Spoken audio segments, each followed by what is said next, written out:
And I'll start by opening in a traditional way.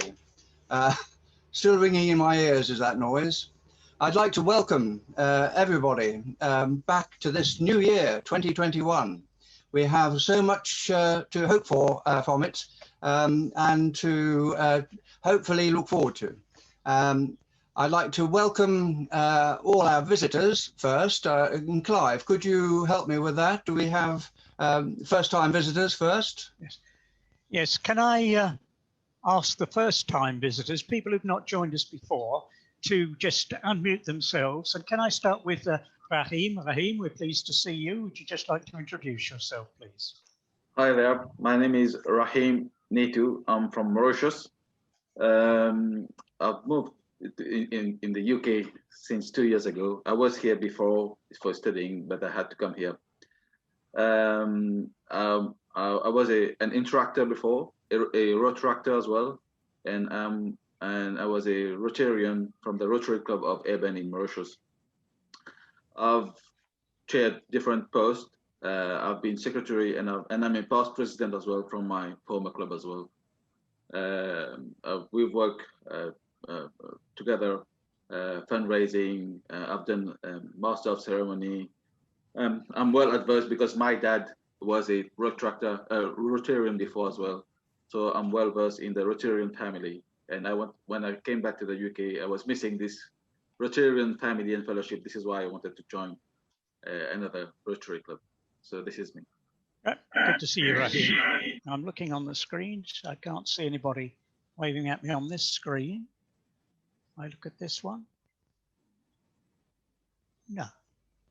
Well, we're pleased anyway to welcome Judith. Nice to see you again, Judith. Thank you, Clive. Happy New Year, everyone.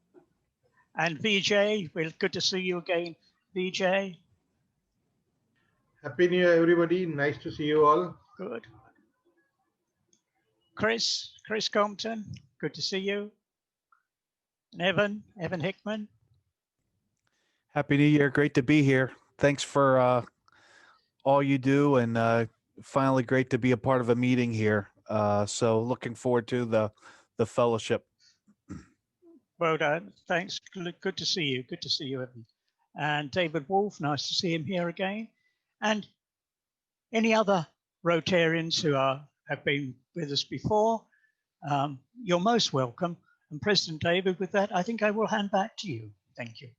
Thank you very much indeed, Clive. Evan, your background, is that Victoria Street I see behind you? Yes, it is indeed. Quiet Victoria Street, I might add. It's nice to have somebody reporting to us from the City of London. I gather you're probably the only person there at the moment. I'm the in the city, I meant.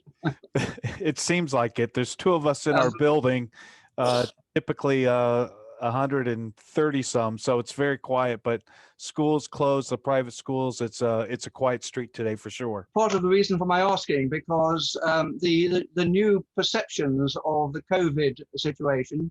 I'd like to ask our immediate past president, who I assume is still in South Africa. Are you, Tim? I am indeed. I'm in Johannesburg, David. Yes. Yeah. And how are you seeing things from South Africa? Because as I see things at the moment, we'll be very lucky to get you back for Valentine's Day. Well, there's no flights. There's no direct flights, and that will probably be the case for a long time. There's a 9 p.m. curfew. And worst of all, on the 28th of December, in the evening, the president announced a total ban on all alcohol. There is no alcohol to be had in South Africa. So in theory, I'll be losing weight, and coming back through another country, probably Kenya. I'm not sure yet. Prohibition indeed. But how are you locally seeing the new South African virus variation threat? Is that head of the news? London, David, it's exactly the same. If you look at the London curve and the spike going up in London, it's exactly the same in South Africa. They'd opened everything up and it was too early, and now they're regretting it. So I suspect that, like us, they will probably be going to a lockdown soon, a proper full lockdown. Thank you. Do we have any other COVID updates from abroad? Anybody who is abroad or recently back who could give us an observation? Because trying to estimate where we're going to be within the next 6 months, of course, is high on my list of priorities. Is there anybody else who is overseas? I can give you a brief update from Brussels, where they've reduced the problem for the moment. It's got to a reasonable level, but they're being very strict about foreigners coming back into the country, and they're giving people a test on day 1 when they're back, and then day 7 when they're back, before they release you from quarantine. And it's very, very strictly controlled, and it seems to be having an effect. So anybody coming over the border is checked in cars, and anybody coming into airports. Thank you, Tim. Not completely unrelated item on my agenda is the committee reports.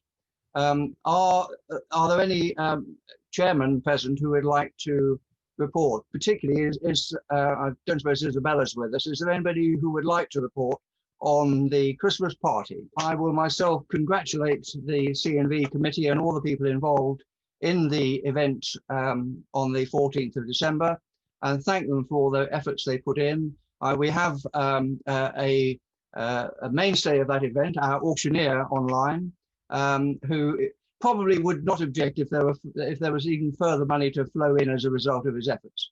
And post-Christmas, if any of you have got funds that were unspent because of the limitations on access to shops, this is perhaps a time to reflect that the club has various charities that would really appreciate any additional contributions in the spirit of either Christmas cheer or New Year's hope and expectation. Are there any? I'm going to actually. Is no present? David, the net proceeds from the Christmas funds from the auction and from donations was a net £4,100, and that figure compares very favourably with recent years as well. So it's £4,100 for the total of what was raised, and that compares very favourably. So I think it's an excellent. Thank you, Hugh. Is Yusel Inan available to the meeting? Yusel, are you online? I'm online. Because he was going. Right. Oh, right. You were going to bid for something that I bid for, and I was going to say that for a suitably higher bid, I would sacrifice my successful bid for the trip to Sotheby's, and perhaps that's something you might like to consider and see whether or not you would feel a higher sum appropriate. I'll leave that with you for the moment. Thank That's very kind of you, President David. I will consider it and message you. Thank you. Okay. The next item is the birthdays. And once again, I'm not sure who we have online, but we have Yusel online. So Yusel, we have a much digitally traveled pen here. And you'll have to recall that when we are meeting physically, you'll be able to go to whoever the secretary is at the time and say, "Where's my pen?" And with a bit of luck, he will have about 20 pens in his bag and be able to give you one. Thank you very much. So congratulations on your birthday, Thank you. which is on the was on the 1st of January, wasn't it? So you're That's very right. much a New Year's boy. I am indeed. Do we have? We have also birthdays of Nicole Vola, Not here. Teresa Campbell, and Not here. and Toshiro Okabayashi. Not here. Not here. No. Okay. Their birthdays will go unremarked. I think the next item we'll come back to future club events at the end of the meeting, I think, because I'd like people to be aware of certain dates that I'm hoping they will have in their diaries. I think I'd now like to move on and ask you, Clive, if you would introduce as sponsor, sponsoring our speaker. Thank you, President David. Yes, it is my pleasure to, introduce Doug Wills. Everybody knows Doug. I've known Doug for some time in association with Eve Conway, and Doug has been a Rotarian for very, very many years in the Rotary Club of Reading Abbey before he joined us. And then moving to London, he found it was easier to come to our meetings than he's club in Reading Abbey, and I know they were very sorry to lose him, but their loss was our gain. You will have read Doug's CV, and President David may say a little more about this in just a moment. You will see that he has spent very many years in the media and has held significant positions. I don't think you want to hear a lot from me, just for me to say we are delighted that one of our own members is going to be speaking to us today. And President David, I think you wish to add a little. I'd like to add a little, but there's something I should have added before, Clive. We would normally do the loyal toast before we introduce the speaker. So before I introduce the speaker, would those with glasses to hand and with the loyal toast in mind care to raise a glass and give our loyal toast to the Queen? The Queen. The Queen. Thank you. Yes, I wanted to say a few words about Doug because I think he is, well, to me, he's a bit of an enigma. He's probably one of the few newspaper people we have around now who has the majority of his life with no known threats, no seen threats to the activities from social media. He has, he pre-existed social media by more years than he probably cares to admit. But he's been very loyal. He's been loyal to Rotary. He's 40 years in Rotary. I think, Doug, you'll correct me if I'm wrong, you've also been very loyal to Berkshire because you started your career in Berkshire and you're not so far away from Berkshire now. After spending, I'm guessing here a little bit, but probably over 40 years, probably 40 odd years in journalism and print media. And for the last 35 of those years, you've actually been the top of a pile. You've been a very significant contributor to the way in which we have been receiving our print for 35 years. The last of which is as the emeritus, which we get a little bit confused by, but certainly as the managing editor of the Evening Standard and Independent group, really, isn't it?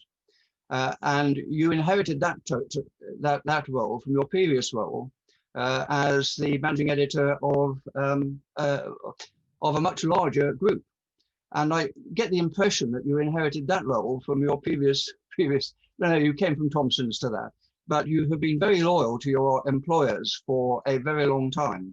And there is probably no one that has more experience of the move from print, move from Fleet Street.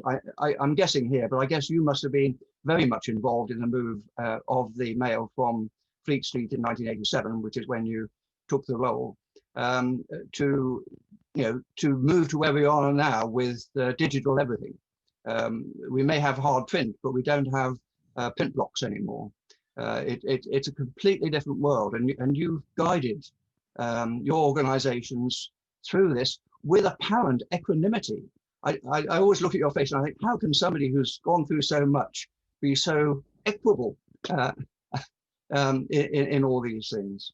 Now, you've recently done a conference, I noted, with Athena 40. And in that you have people that I've known contributing to that conference, like the past master of the information technologists and past master of my own worshipful company. So it's a subject in which you have embedded yourself, as it were, trust in the media. And I look very much forward to your observations coming from where you're standing on how you see the subject of your talk today. Thank you very much, David, and thank you, Clive. I'm not sure whether I can live up to all that, but let me try to cover the landscape, the media landscape. And yes, indeed, it has changed totally and fundamentally since I began as a reporter, and that was a few decades ago. And certainly, as you say, reporting then was all about going to events, particularly covering councils and courts, and then getting into other aspects of journalism, and I moved into the editorial editing, if you like, and then editorial organizing and management. But I've remained with editorial, so I've seen it through, and it's always been journalism's always been something that those of us who entered it wanted to do, to tell a story and to sometimes reveal information and sometimes to carry out investigations, but always to tell the public. And there was a confidence there that the public would believe you and what you're saying. And that comes to the subject of this talk, which is trust and the media. Undoubtedly, the social media has had an effect. But let me just try to sort of talk this through and let's see where it gets to. And then obviously I'll answer any questions that people have afterwards. But trust has become an issue within the media itself over the last couple of years in particular, because the digital expansion has brought it to the public's agenda. And it may have been something that was kept private before, but now there's no way of hiding the question of trust. The Reuters Institute do many surveys, and very detailed surveys, and they do these through the established academic side as well as journalism, and they are highly respected. And Reuters carried out a detailed study of trust in the last 12 months. And they found that trust in the media had declined to the level that it was now 38% of people believed the media. That's a very poor figure. It has to be. Now in the UK, it had declined in the last 12 months by 12%. And it was 28% of people said they believed the media. They had trust in the media. In Brazil, it was 51%. And even in the States, it was 29%. So it is a concern. And as with most things, you ask the experts why, and you get different answers. But let me just cover through this in some way. Individuals follow more often than not their own trusted device. It might be a newspaper, it may be the BBC, but in this case, they found it was slightly better. And 39% of readers in the UK trusted their particular media of choice. But still, that's 39%. And in the States, by comparison, where we think they won't trust anybody, it was 45%. So we are on a slope here. The explosion of social media has built up skepticism about fake news. Previously, it was always thought what was said in the newspapers, perhaps on the TV, that was the unquestioned truth. And it was never put in doubt. People used to say that newspapers perhaps focused on things, perhaps exaggerated, but there was no disbelief that it would be fake news. The fake news came to the forefront with, of all people, Donald Trump. And we will all remember how Donald Trump said things which we all believe were absolute truth, including the gatherings at his own inauguration ceremony. And he would say the news, anything that wasn't favorable to him was fake news. And he kept saying it and kept saying it. And then other aspects of it came across the social media. And the traditional media had to find a way of distancing itself from this. But it's hard, and it's very hard. And it came at a time when the traditional media was under enormous financial pressure. So is the traditional media now on a downhill slide? Have we lost the public's trust? Is it a lost cause? Well, it's unquestionably true that the younger generation don't have a loyalty towards traditional publishers, whether in print or digital.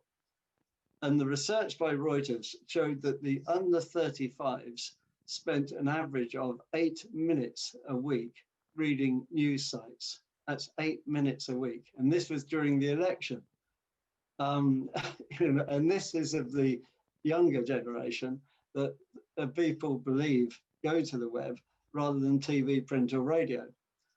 The Reuters Institute did further research into Generation Z, the millennium generation, and they found that none of the traditional media were in the top 20 places that people picked up for news. In other words, they weren't going anywhere that was being targeted at them, even by the traditional media.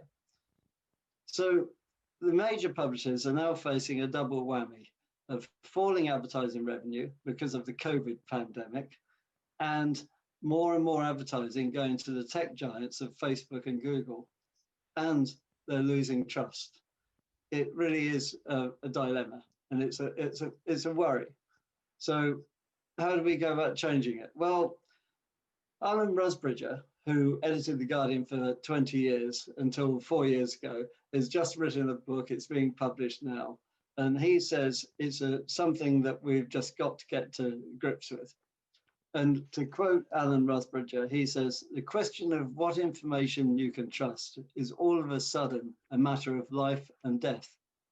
As an average citizen, you have 4 choices about whether to find information on this new plague, as he calls it. You can believe the politicians, the scientists, friends, or the media, journalists. As Alan Rusbridger says, COVID-19 couldn't have announced itself at a worse time in terms of the question about whom to believe. So as he reinforces what I've said, survey after survey has shown unprecedented confusion over whether to trust, of who to trust. And he again uses another researcher and says nearly 2/3 of adults polled by Edelman in 2018 said they could no longer tell a responsible source of news from the opposite. The other side of it is the problem. That's financial and the consequences of it for the media. The journalism trade website Press Gazette recently reported that 33 local newspapers have closed in the UK since the start of 2019. And that took the total loss of local newspapers since 2005 to 265 newspapers. And for newspapers, you would have to read the bolt-on digital aspect of them as well.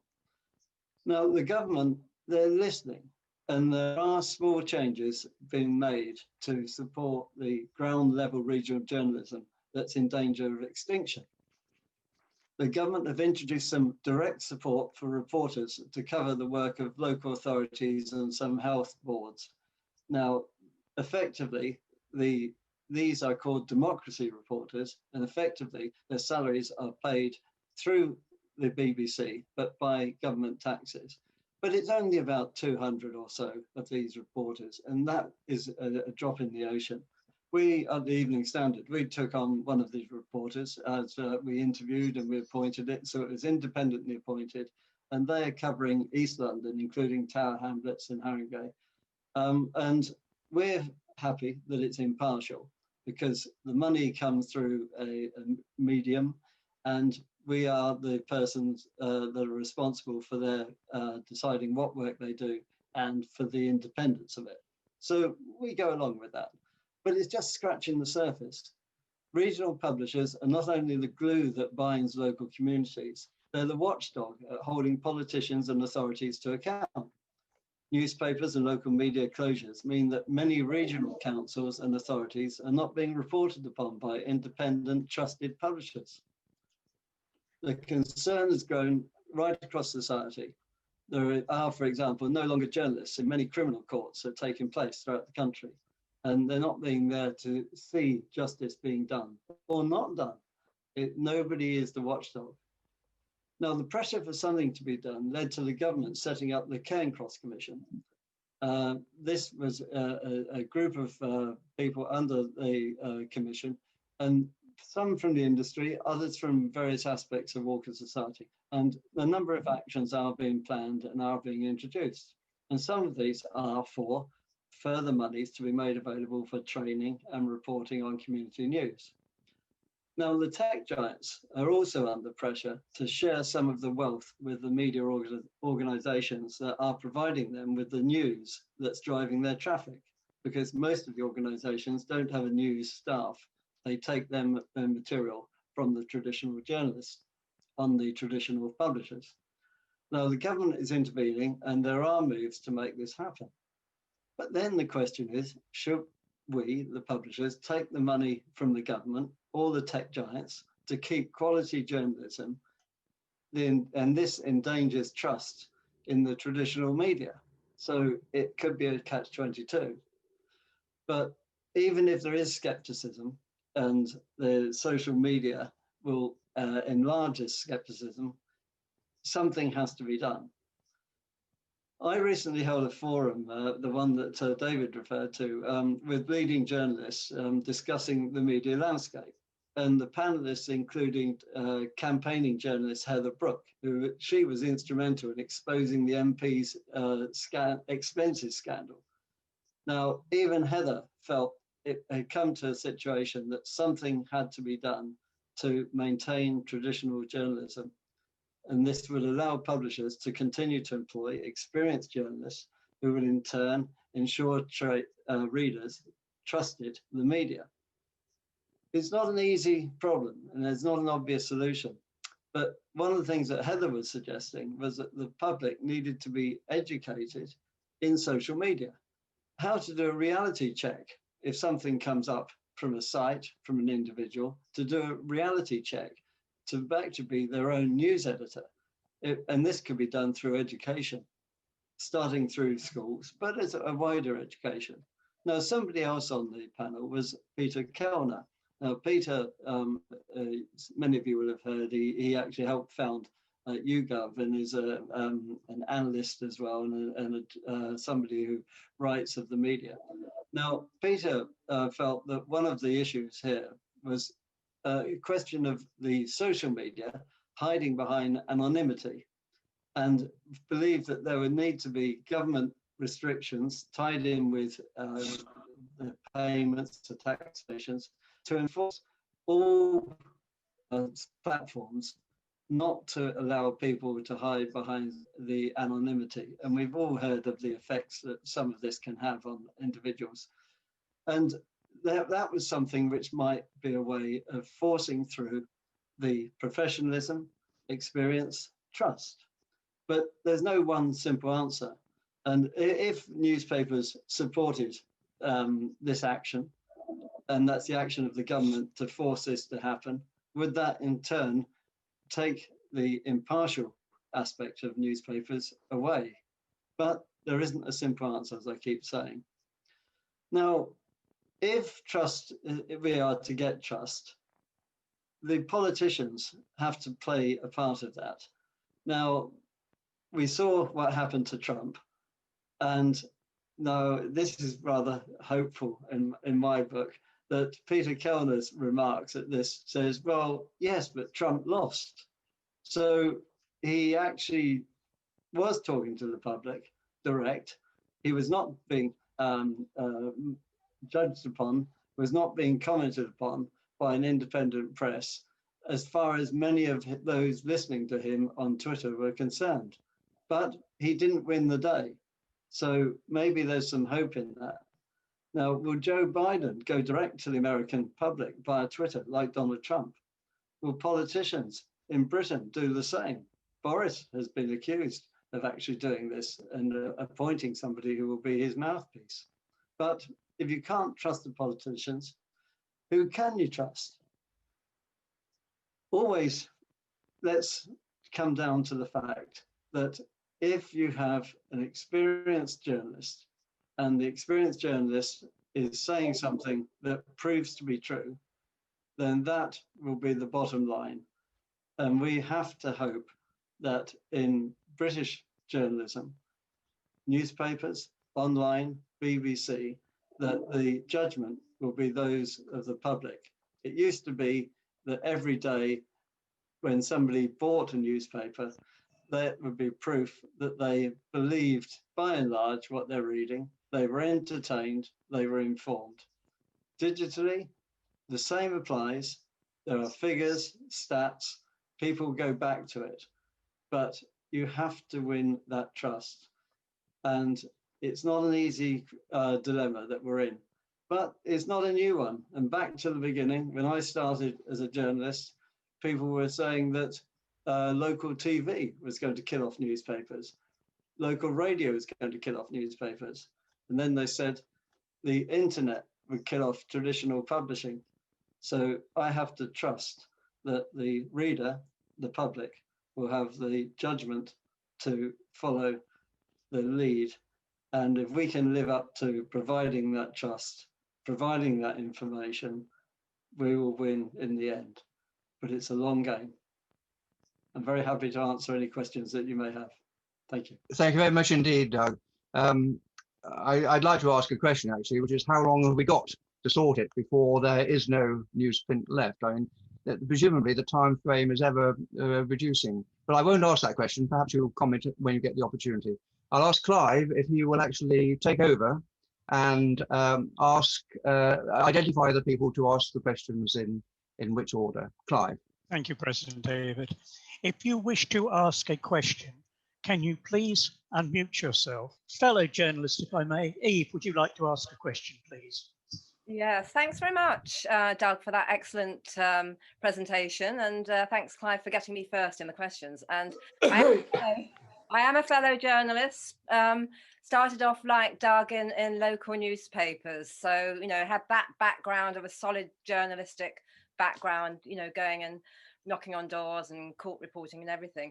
I suppose I've got two questions. One is, you mentioned the very worrying statistic about the people under 35, that they only spent about 8 minutes looking at news, and which is obviously very worrying. So the first question, and I'll do the two questions together for you, is your concern really at the moment?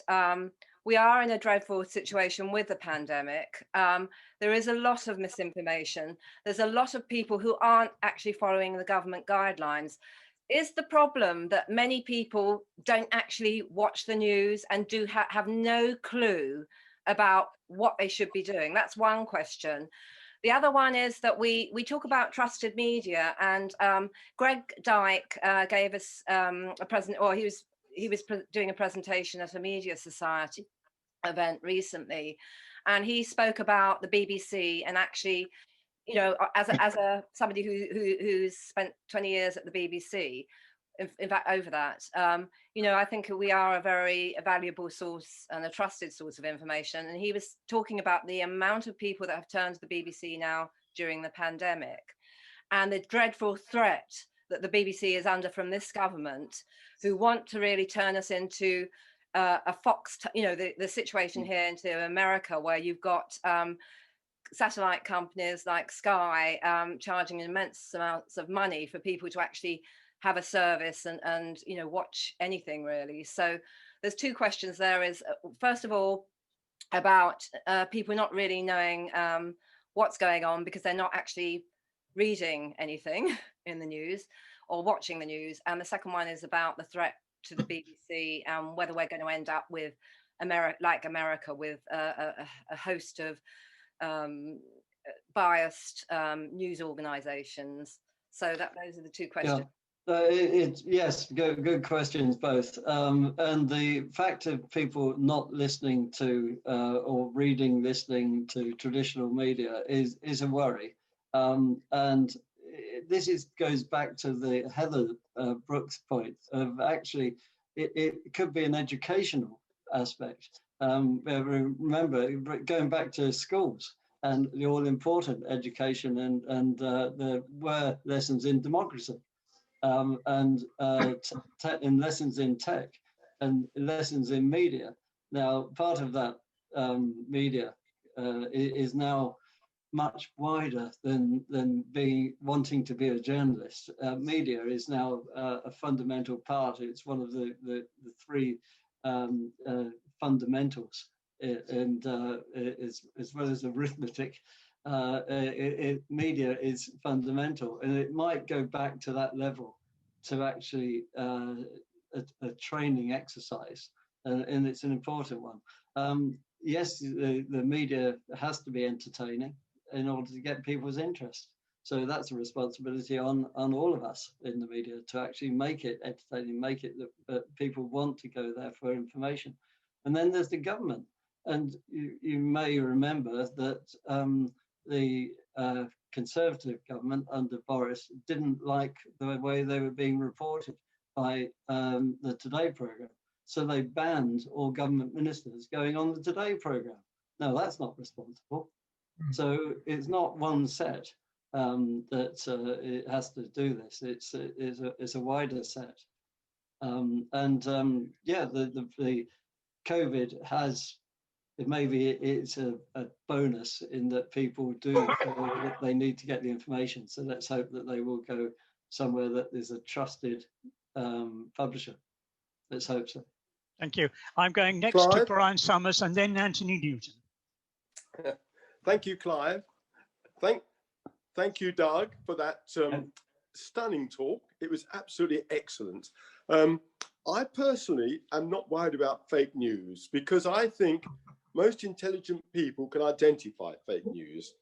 But my thoughts are on fake news by omission. In other words, people are given a slanted view because of their personal attitudes. Now, Eve just mentioned the BBC. Now, I view those as the worst offenders of fake news because they don't give you fake news, but they don't include things that don't fit in with their viewpoint. And the BBC's viewpoint by virtually everybody is left wing. So I'd like to know when people are employed in newsprint, television, whatever, are their attitudes examined to fit in with the general perception of what that particular organization is noted for? And does this fit in with now the new laws on employment? So if a right-wing person comes to the BBC and wants a job, would they not have much of a chance because of the left-wing bias there? Doug, perhaps you'd look at that. Yeah, I hear what you're saying, but I don't believe that is the case, particularly the individuals. In fact, it's often said the opposite, that columnists and some writers and opinion formers change sides. And it shows that they're not employed because they are of a certain mind. There was a leader writer for the Evening Standard, and the Evening Standard is viewed to be slightly right, on centre or right of centre. And he previously was Tony Blair's speechwriter. And so they are professional journalists. And I think nearly all journalists are professional journalists, and as such, they would be reporting on what is the issue of the time and not bringing their agenda. Yes, of course, there are left-wing publications, there are right-wing publications, and of course, they will be writing for a particular audience, and that can happen with certain TV programs. But I don't think the BBC, I know, is under criticism, always has been, and I'm not holding out a flag for the BBC, but I think they do get stick. And to ignore, as I said earlier, for a government not to take part in programs is not the way to counter any thoughtful bias. The way to do it is to do it up front. Thank you. Anthony Newton. Thank you very much, Doug. Very stimulating, interesting, thought-provoking talk. Trust, as you, the truth in the trust in the media, as you say, is an old message, and it seems to me determined by things like independence, education, courage, and truth. When I used to give security and intelligence seminars, all the speakers from security services said, "Read the newspapers for entertainment, never for information." That leads me on to, and that leads on to the whole question of courage and independence. So my questions to you all are as follows. How free is the Evening Standard, let's say, from owners' interference when it comes to matters of policy, etc., etc.? And the second question, following on from that, is has the Evening Standard received any D-notices, both of which seem to me signals of true independence and true courage to print what you think is right? I think any newspaper, any publisher is aware of who the proprietor is, but there is a difference. The information church and state is often the expression, and that is the way. If a publication, take the Evening Standard as you mentioned it had a circulation of prior to the COVID was 850,000. And if it was biased because of the publisher, I don't think 850,000 people would be picking it up. So the reader is the judge, and it can influence. But if it's biased and obviously biased, then, as I say, the reader will be the judge. They famously, in the Telegraph, Conrad Black had to write a letter in his own paper saying he disagreed with what Max Hastings had written in the column. So I think there are cases which will go to both sides. Entertainment, yes, and trust has to be in there. And I think that whoever was saying that about only read publications for entertainment was probably a slight tongue-in-cheek, because they do inform as well. Thank you. And Judith Diamond. Thank you, Clive. Thank you, Doug, for that really interesting talk, which I found fascinating. I've also had a career in communications and public relations, dealing with the media. And it saddens me, your comment about the Prime Minister stopping all ministers going on to the Today programme. But do you think that the aggressive interviewing style now, which you see on the Today programme and on other areas, and a lot of talk in the media about the left-wing bias of the BBC, has given rise to this decision of the Prime Minister? I think it's very sad that I've listened to the Today programme for more than 50 years, and I have to say I don't listen to it anymore because I find it so irritating with the aggressive, negative interviewing. And I just wonder as well if Eve was talking about the threat to the BBC, and there is a threat to the BBC, and I regret that. But I would also say that over this recent lockdown, I've been watching far more television than usual. I hardly ever watch television. And I've been hard pushed to find programmes to watch. And often when I have watched programmes, they've not been on the BBC. So I think the rise of things like Netflix and other channels is because the BBC has allowed a gap to fall in the market and other media take their places.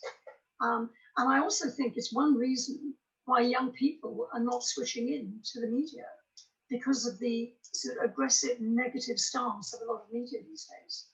I'd just be interested in your comments.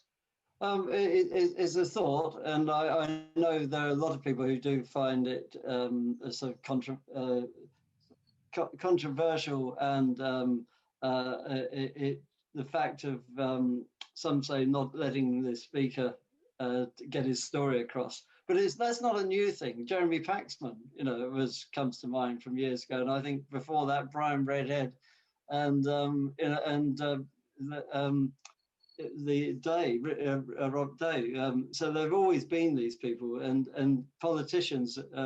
It's been the art of the politician to actually get his message over, or not tell his story. So there will always be confrontations.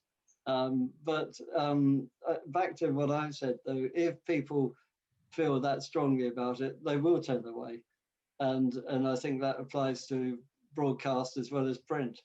So the hands of it of getting a result are in the audience, and but the fact that the social media is now available and the different platforms are available makes it harder for everybody, and the competition is greater. So you can't just ignore any public view. Perhaps in the past the media could have ridden roughshod over the public's objection. But if so many people have the same view as you, then that will have an effect. Thank you. Harry Simmons. Thank you. Doug, hi. There is a point that young people, particularly those coming out of school and college, may not be tuned into newspapers because of the amount of TV and media. Would it be a good idea if newspapers got together and negotiated or put the idea into schools that they should have perhaps a 15-minute slot every day to discuss with the pupils, going through the newspapers and picking out various points? Yeah, I think that is a very good thought, and it's possibly something that will come out of the Cairncross. But I don't think I know you said newspapers. I think we're talking generically newspapers, but it won't be newspapers. But that's absolutely fine. I think for a while I've used the mantra of publishing, which covers every single platform, but it's the same principle. But I do think that's one of those things that Heather Brooke was pushing, and a number of others have been pushing, of educating people in the importance of community, society, and media. And so I think certainly I'm on the board of the Society of Editors, and it's one of the things that we feel very strongly, and all publishers have a couple of boards involving everybody. So yes, I would support that idea, and I think that would be an excellent way of bringing about judgment. And I think judgment is what's required. Thank you. Thank you. Anybody else have any questions? Yes, Brian Coleman. Brian, please. Thank you. As somebody who's occasionally employed by the BBC freelance, I feel I must perhaps disagree with Eve Conway's point. But we have seen the decline of local papers to the extent that council meetings are now routinely not reported anywhere. Unless you have some local blogger who's always got an agenda. But that's one thing. And in London, that's particularly serious. So in my own borough, we used to have 2 thriving local papers. We've now got half a newspaper. And the democracy reporters have not really tackled that issue. Would you agree, Doug? The democracy reporters are so few and far between. They barely cover anything. I agree with that. And I do think there is scope to increase it. I know there is a plan to increase the number of democracy reporters from next summer. But it's again, going back to a previous life, I did a couple of years as a press officer for a county council in Bristol. And we produced our own, I'm embarrassed to say it, but we produced our own newspaper. And of course, quite rightly, it was, even, no matter how professional it is, it's still biased because it comes from the council. So it's a real problem in the areas that exist, like you say. And some councils do that, but it's so biased reporting, it can't. The answer is a hard one. I think the democracy reporters, through support of the existing publishers, and it can be digital, it doesn't matter. That's a way that has to be done. And if it doesn't exist, it's a breakdown in society. So it's as major as that. So I'm hoping that there will be a movement through with government support and with independent financing or through an independent body. Thank you. I'm now going to go to Hugh, that'll be followed by Tim Waugh and then Norman Wimborne. Doug, you mentioned the low percentage of which people believe the liability of the media. In your view, how much reliance do you think we ought to put on the media's messages? I think if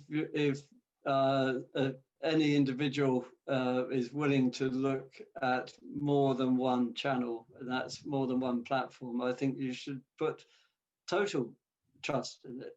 If, for example, it's print, if you buy the Daily Mail and the Times, or and the Daily Mail or the Sun and the Telegraph, then you'll get a mixed balance. And in broadcasting similarly, and on digital, because you can still do it. But I think nobody would expect, if they just tuned into, read one particular publication or digital platform, I think there's always a danger of influence or bias or focus. But if you're playing the field intelligently, then yes, total.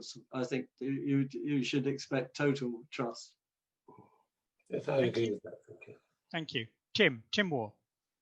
Dirk, how much do you think that the celebrity as influencers these days make people's mind up about issues? I mean, we've had Marcus Rashford, we've had people like that recently. Is this important now and being picked up by the print media? Yeah, I think you're absolutely right. And it's become more so. We are a celebrity culture now. And that has changed. That's been an important, significant development caused by social media, or increased by social media. But we are a celebrity culture, and yes, all publications, all broadcasting now takes part in that and adopts it or uses it. Again, if you do it within reasonable bounds, then it's a good thing. And Rashford is an example.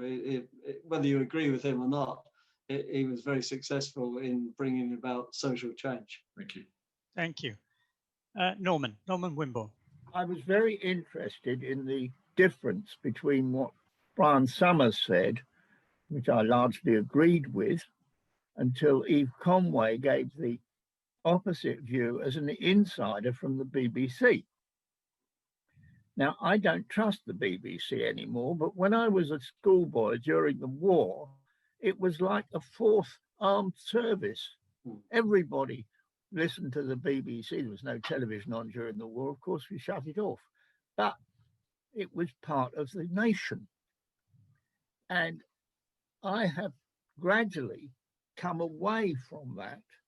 And I will normally switch on Sky News before I switch on the BBC for the reasons of the kind that Brian was giving. Whether the BBC knows it or not, or likes it or not, this is the way it comes over to me, and I'm very upset by it.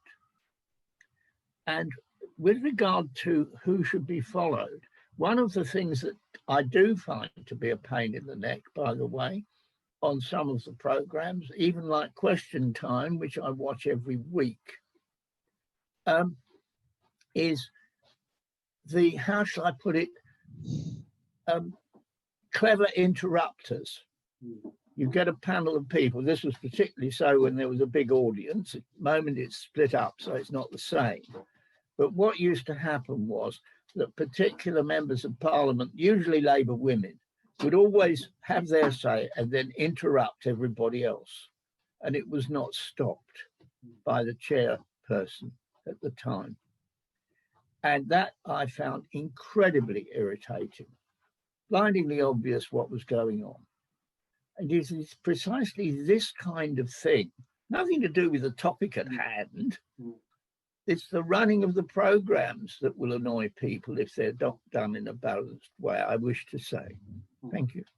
And that's the professionalism which wins through. And I do think the Dimbleby era was very good at that. And maybe it's not quite so good now. Thank you. Do I have any other? Anthony, you wanted to come back?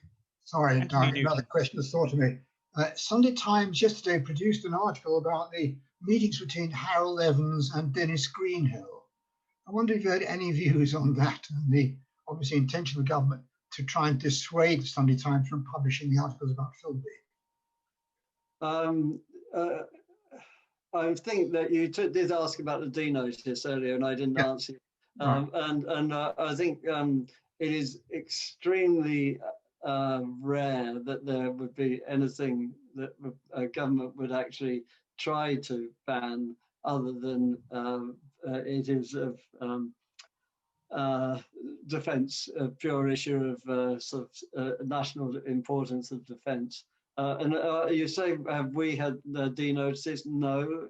There was one occasion where I was asked not to withdraw something because we were divulging accidentally an identity of a MI6 undercover agent. But they are so rare, and the denotice generally is not a notice as such. It's a telephone call. Maybe Harold Evans did have somebody try to persuade him, but I think a quiet call, and if he then somebody tries to bend his ear and he kicks back, that's often what happens. But it's very seldom that it's a legal or denotice type of arrangement. Harry, you have another question. Back again. At the very beginning of your talk, you talked about Trump and for that matter, Boris as well. I mean, I think Trump lost the election because of his big mouth. And had he spoken wisely and be careful, and had he been more careful, the state of the American political scene may be totally different. And it could well be almost the same coming to Boris, because I think sometimes he's changing his mind so many times that perhaps leading politicians need to be a little bit more careful. No, I'm as I said, I'm optimistic that that's the way that the public actually have the final say, and obviously in democracy they do.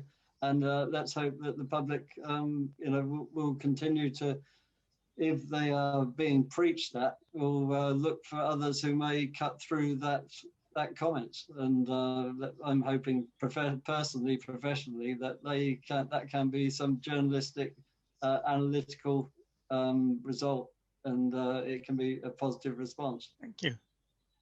Go back to Eve. Eve got to know. Thank you very much.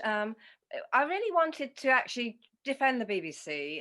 Not that I need to necessarily defend the BBC, because as it's paid for by the public, the licence payer, it is up for a lot of criticism.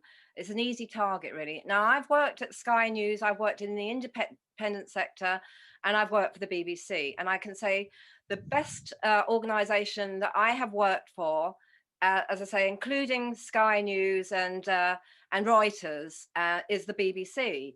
And they are under immense attack. They lost their Foreign Office budget, that they did the World Service with, highly respected. They had their budgets consistently cut, being told they shouldn't be doing popular programs because that's competition with other channels. But as my colleague Hugh Edwards says, for about 39p a day, it's very good value.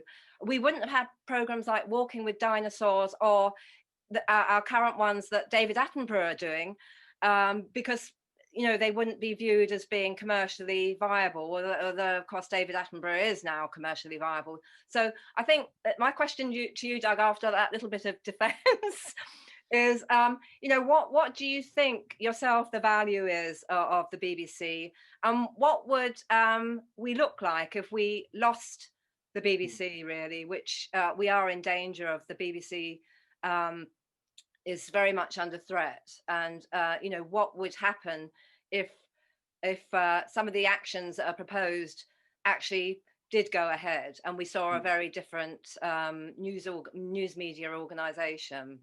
No, I think BBC as a news service is excellent, and it's a hugely professional and very good. I think the danger is with the BBC is that it wants to be all things to all men, and perhaps it can't be all men and women, but it can't be. And as soon as it starts to try to become a provocative station with a strong interviewer, then that's possibly not doing the job that people want it or expect of it. So that's the only thought. But as a BBC, as a news service and as a public broadcast service, it's excellent. It's very, very, very professional, and I personally watch it many times, a lot of the time. If I could just ask dug my questions. I know I had opportunities otherwise, but there were two things, I think, that we're looking for professionalism,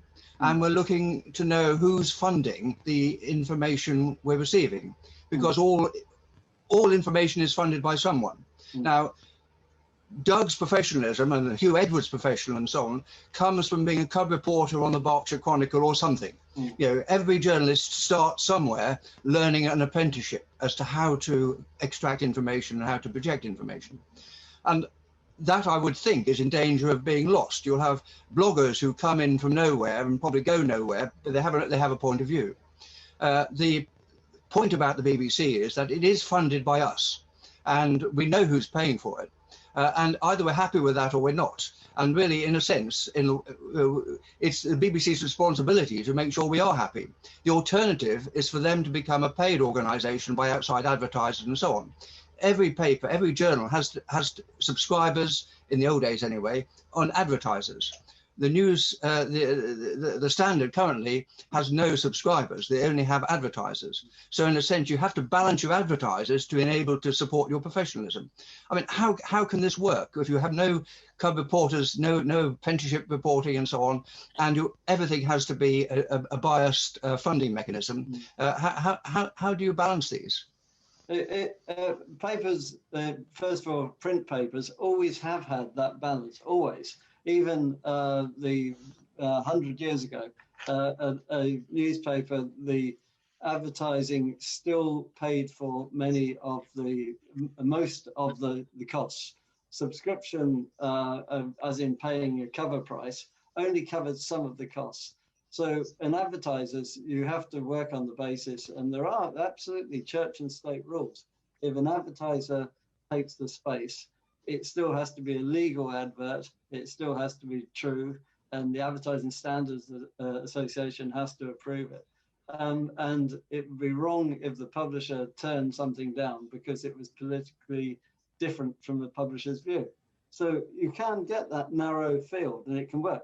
Broadcasting can be the same. The BBC is the hardest one because it then has to be independent boards and so forth. But it's achievable. And the balance has changed in the commercial world of traditional journalism in that the advertising fell off a cliff.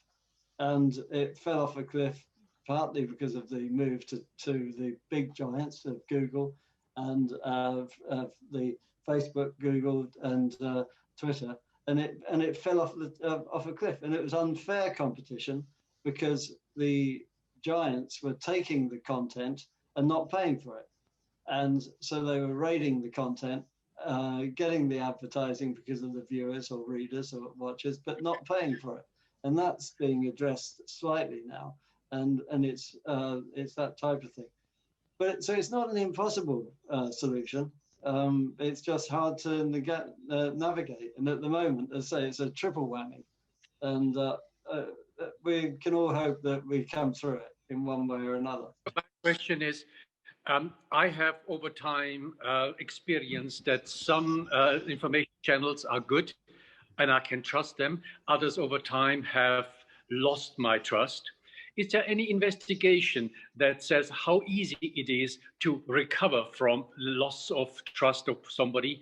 Can they be gained back, or are they lost forever? Well, that's a very good question. I don't know of that study, but it would be a very good study to do. Because I think it covers more than media. I think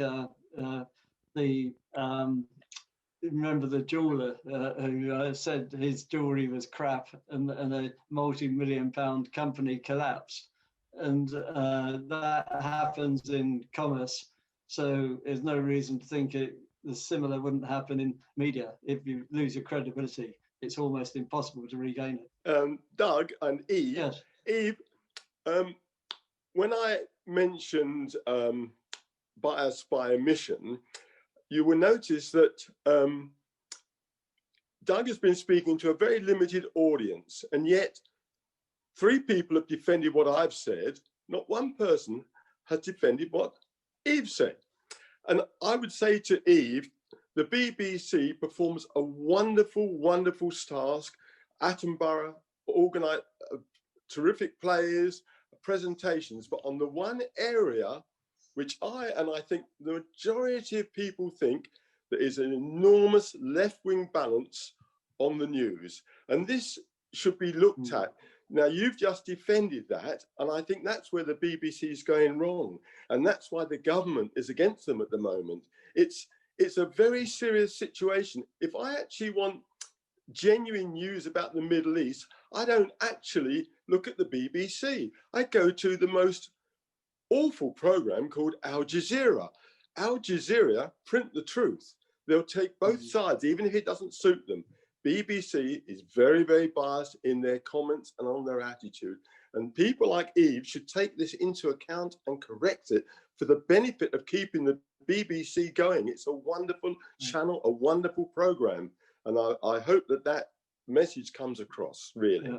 Okay, if I just respond to that, perhaps with Eve in mind, is that the BBC does have a board, and the board is appointed a widespread board across all spectrums, and the government also has involvement through the money. So it can't do it, even if it wanted to. It couldn't do complete bias reporting because it would be pulled up by various other people, but there are nuances. Obviously, there are nuances. Yeah. Can I? Thanks. Can I just say I don't normally comment on these things. Brian said nobody had defended the BBC. Can I say that when I want a news channel, I always look at the BBC, and that's the one that I trust. But there we are. We'll have different views. President David, are you here? Eve, did you want to comment? I was just going to say, I think that is completely incorrect, and I don't want to get into arguments during the meeting, but it isn't correct to say that what Brian's saying is that nobody defends the BBC, because that isn't true. And I just want to say that having worked, as I say, at the BBC for 20 years, I was always impressed by the journalists I work with, and we were always looking to be impartial as we could be, because we would always have to go to every side of a story. Not everybody will comment on things, but that was what we were told to do, to be fair, accurate, and unbiased. So, that's my experience from working at the BBC for 20 years. So, I compare that to working with outside organizations in the independent sector. So anyway, I don't want to go take the lead further. Okay. Thank you, Doug, for your comment. Doug, do you want to say anything? Any comments? Further comments, Doug? No. Just thank you to everybody for being so interested in a subject which is dear and near to my heart and has been for all my life. And it's gratifying to hear so much passion and commitment from everybody else. It's really gratifying. Thank you. Thanks, Doug. President David, over to you now for the thanks. Thank you very much, Clive, and thank you, Doug, for putting up with our variety of questions. I now call upon my Vice President, Ian Balcombe, to propose the vote of thanks to Ian. Mr. President, fellow Rotarians, not only are we lucky to have and privileged to have Doug as a member of the club, but also privileged to have such an eminent speaker on this subject today. It really has been truly thought-provoking, and I think that's borne out by the number of questions that have been asked, but also the diverse views it's provoked, and the debate maybe, which in itself is not a bad thing. I always remember going to visit the battlefield at the 1066 battlefield. As you go into the visitor centre, on the left-hand side are the French historians of the time's view of why the battle came about and what happened there. And on the right, on the other side of the corridor as you go in, are the English historians' views of why it came about and what happened. And the two were quite distinctly different. And so I think clearly for thousands of years, we've had different views on the current affairs in this country, and none can have been more important than that one. But as you said, Doug, it does come down to education and the source, not only in historical documents or historical reporting, but reporting on a daily basis should always be looked at and viewed in that way. And I think the more views we have, which has been shown today in the questions that have been put forward, the healthier the debate will be. With the press in this country has had a fantastic tradition, a very long tradition. For hundreds of years, we've had both daily papers and we've had weekly periodicals of all views. Some pro-government, some criticised the government when nobody else was criticising the government. They brought about great change, but I don't think that that tradition has faced such challenges as we have today, both in advertising, which you mentioned, in the support. Sometimes advertisers, by pulling that advertising, can change the views of papers, or the fact that it just does advertise supports those views. But in a time such as this, where that's gone out of the window and advertising is just not happening, the press faces greater challenges than ever before. There's also been, I think you will agree, a vast explosion, both in the reporting and in the manner in which it is reported, which I don't think we've ever seen the media has ever experienced before. So to have you to come and speak to us today at such a time, and to have such a preeminent speaker on the subject, really has been fantastic, and, as I say, thought-provoking. And I'm sure that all my fellow members, Mr. President, will join in me in thanking Doug for the presentation that he gave us. Thank you very much. Thank you. Thank you. It now leaves me just to present you, Doug, with your certificate. Thank you. Which in one form or another you will be receiving shortly. Thank you very much. And to thank you again for committing to talk to us today.